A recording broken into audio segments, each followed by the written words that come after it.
2 decades ago, if someone had told me that billions of people around the world would voluntarily place listening devices, cameras, and microphones in their homes, I would have thought they were crazy. If they said those same people would hook those devices up to the internet so that they could be recorded and spied upon by governments, corporations, and hackers, I would have dismissed it as ridiculous. Yet today, that's exactly what's happening. Hey guys, Britt here. Welcome to End Times Bible Prophecy, and that's our topic today. We're going to focus on this article right here from Zero Hedge that popped up last week, caught my eye. It says, Ring cameras amassing info on users and their neighbors. About 18% of Americans now own a video doorbell. That means a significant and growing slice of American neighborhoods are under a form of intermittent surveillance. If the surveillance video and associated data were the exclusive property of individual homeowners, it might not be much of a concern. However, that's not the case. For example, Ring, the company behind the top-selling brand, maintains a vast database on its users and their cameras. Ring is an Amazon subsidiary thanks to the tech giant's 2018 purchase of the company for over $1 billion. Ring says it doesn't sell its customers' data, but sometimes it gives it away for free to the police. In the first half of 2022 alone, Ring fielded more than 3,500 requests from law enforcement agencies. Ring keeps plenty of info that you'd expect them to have. According to Wired magazine, Ring gets your name, phone number, email and postal address, and any other information you provide to it, such as payment information or your social media handles, if you link your Ring account to Facebook, for instance. The company also gets information about your Wi-Fi network and its signal strength, and it knows you named your camera Secret CIA Watchpoint, as well as all the other technical changes you make to your cameras or doorbells. But that's not all. In 2020, the BBC reported that Ring keeps data on every motion detected by its cameras, including the exact time down to the millisecond. The event database also tracks doorbell rings and how many rings, as well as on-demand actions by the Ring doorbell's owner, such as requesting live video or speaking through the speaker. So when you have one of these doorbells, you may think, well, it's recording data and it's not coming on a server inside your home that you have. It's being transmitted via internet back to the database of, in Ring's case, Amazon, where they store it pretty much forever. And they're going to have whatever that data is, which means that they can essentially spy on who's coming to your front door. It's crazy. So we read further in this. It says, maybe you've opted against buying a Ring doorbell out of privacy concerns. So for instance, you may think, well, I don't want one of those, so it doesn't matter to me. That's not true, because this says that's fine, but don't forget your neighbor's Ring camera may be watching you or even listening to you. Tests have found Ring cameras can record audio from 20 feet away. If you're strolling by a Ring-equipped house and talking to someone, you and your conversation could be in Ring's database. The same is true if you're on your own property and you're close enough to a neighbor's camera and microphone. So what we're seeing here is we're seeing this surveillance society coming into being, and it's surrounding us. It's slowly smothering and strangling us. We may not even notice it, like the proverbial frog being thrown into boiling water versus just the heat being turned up. We don't really notice how this is creeping around to everywhere. It's gone from the public square to private neighborhoods, now into our homes. It's everywhere. So along those lines, this isn't just a Ring problem. This isn't just an internet doorbell problem. This is a problem with technology in general. And so I want to have us take a look at this. This is the January 2019 issue of the End Times Bible Prophecy newsletter. It's titled, Alexa, Stop Listening, and it addressed these very same concerns. So let's see what was said back then. It says, in millions of homes throughout the world, Alexa is listening. Now, Alexa is the Amazon name. Apple calls it Siri. You can name these, what do you call them, digital assistants, I guess, so to speak, that you speak their name and you say, Alexa, do this, and the device does that. So that's what we're talking about in this specific case. It says, many of you know who I'm talking about, but for those who don't, Alexa is the name of the famous voice behind Amazon's most popular devices, such as the Echo, Echo Dot, Echo Spot, Echo Show, and others. Millions of homes around the world feature these devices, and millions of additional homes have similar products, such as Apple's Siri and Alphabet's Google Home devices. Speaking to Alexa has become a huge convenience for many people. But what most users don't realize is Alexa is always listening. That's right. While Alexa won't respond unless you call to her by name, by her very nature, she's always listening. Otherwise, she wouldn't hear when you call her name. But when you do, Alexa does more than listen. She records. Amazon's Echo devices constantly listen for the wake word, usually Alexa or Amazon, although users can customize this wake word. Once a device hears the wake word, it records your voice and stores the audio file on a remote server. Why? Well, Amazon wants to create a profile it can use to improve its recommendations and sell you more stuff. And more sales mean more profits. To build this customer profile, Amazon captures and stores everything you say when Alexa is awake. You read that right. It's not a misprint. When awake, Alexa records and stores everything you say. Okay, so let's stop for a minute and think about how this is listening, because this isn't just Alexa devices. This encapsulates smartphones, any sort of mobile devices, digital devices that have any of these audio voice features. And I'm sure you've all had some experiences where maybe you've received advertising based on a conversation you had. Like, let's say you said, hey, why don't we go on vacation to Aruba next year? And it's the first and only time you've ever mentioned that. And then later in the day, oh, here comes an advertisement for vacations in Aruba. So it's very creepy. They're listening, in a lot of cases, to what's being said. As a personal example, several years ago at our children's school, we had an event. It was a holiday event, and we thought, well, let's try this new activity that incorporated chocolate coins, right? So we ordered some chocolate coins off of Amazon. First time we've ever done that. Didn't do it again. Months go by. Well, Amazon couldn't have known that we were planning to do that annually. So as the time approached, a couple of months before that, my wife said, hey, maybe you need to think about ordering those coins, those chocolate coins, because we want to make sure that we have them in time for that event. That's the first and only conversation we had had of that. Later that day, I was on Amazon, and in my cart it said, items you might want to reorder, and right at the top were those chocolate coins I had bought 10 months before. So I didn't have a history of buying them on a monthly basis, on an annual basis, anything like that. There was no reason for that to be the top recommendation for a reorder, except that some device we were unaware of in our home, because we pay attention to this stuff. And there was still something listening that heard that conversation and said, aha, they want to reorder chocolate coins. Put it right in front of them and make sure that they do that. So this stuff, it's very pervasive, a lot more so than we tend to think. So let's read on. Then this goes on to state how there are murder investigations where Alexa has been subpoenaed as a witness because it's recording, and it was recording in the background when these murders took place. And then there's even this example here from Frankfurt, Germany. It says, a man received access to over 1,000 recordings of someone else's conversations when he asked Amazon to send him his own recordings.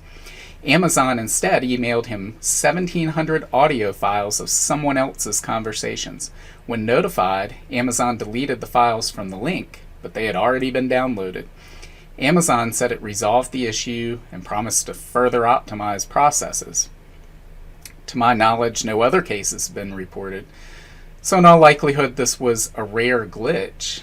you probably don't have to worry about your neighbor hacking into your Alexa to spy on you, either on purpose or by accident. But the story shows it's possible, and that means you do need to worry, not about your neighbor, but about your government, right? Because we're putting these listening devices in our house, and what's going to happen? What's going to be the inevitable result of that? The rise of the surveillance state. Many people have long foreseen the rise of an intrusive government surveillance state. What many failed to foresee is the willingness of so many people to aid in their own surveillance. Of their own free will, people are placing eavesdropping devices in their own homes, sometimes in their own bedrooms, allowing corporations, governments, and hackers to record their everyday conversations. And this willingness to give up personal privacy isn't limited to Amazon devices. The latest doorbells, so here's going back to the article we read from, it was last week on Zero Hedge. We were writing about this 3.5 years ago.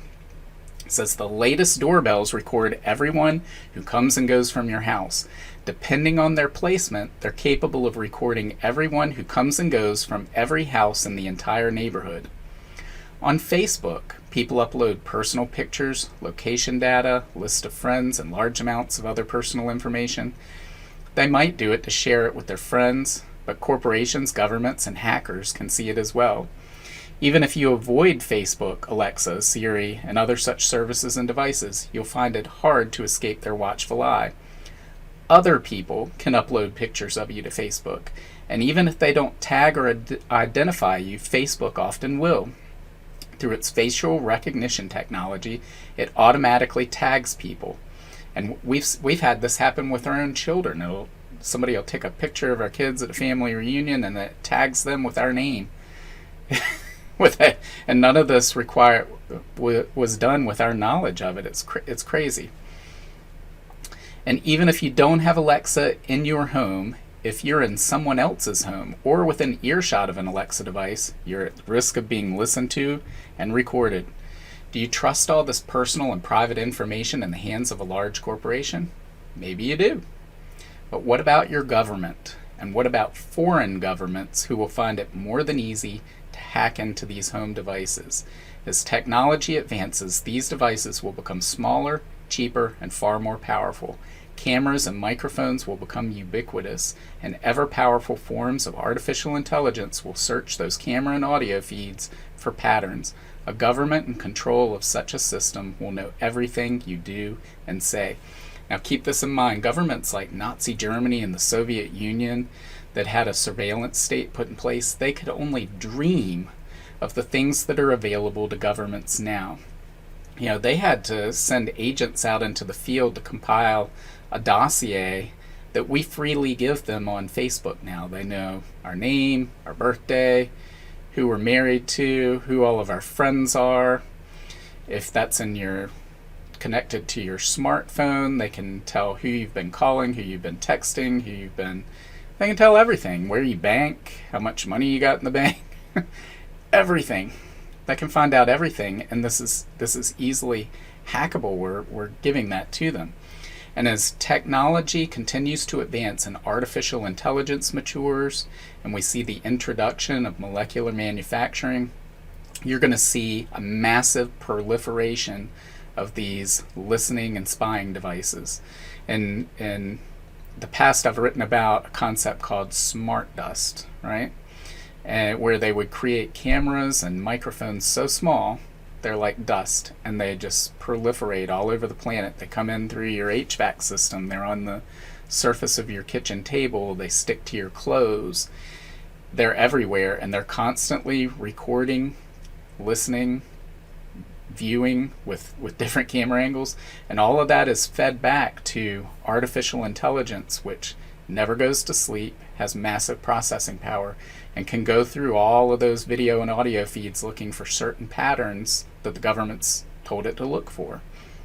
So again, the Soviet Union, Nazi Germany, these totalitarian governments never had the resources to do that. They might have to target a specific person to spy on because they needed another person to be listening to what was said.